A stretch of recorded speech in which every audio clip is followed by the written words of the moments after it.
वालेकुम 4080 का प्लाट है G14-2 के अंदर बहुत ही खूबसूरत लोकेशन पे 50 फुट रोड के ऊपर ये प्लाट है, जिसकी डिमांड की मैं बात करूं तो 4 करोड़ 40 लाख रुपए इसकी डिमांड है।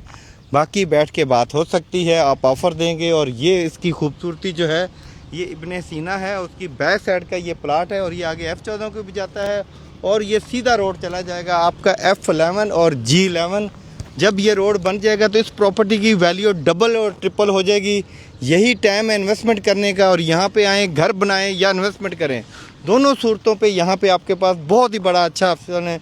4080 बहुत ही मुनासिब कीमत पे।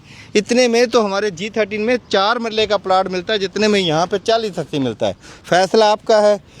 कोई भी तरह की किसी भी तरह की सेल परचेज़ के लिए आप हमसे रब्ता कर सकते हैं, या आप अपना प्लाट सेल करना चाहते हैं या परचेजिंग करना चाहते हैं, दोनों सूरतों में किसी भी सेक्टर में परचेजिंग करना चाहें तो हम आपको इंशाल्लाह प्लाट लेके देंगे। अल्लाह हाफिज़।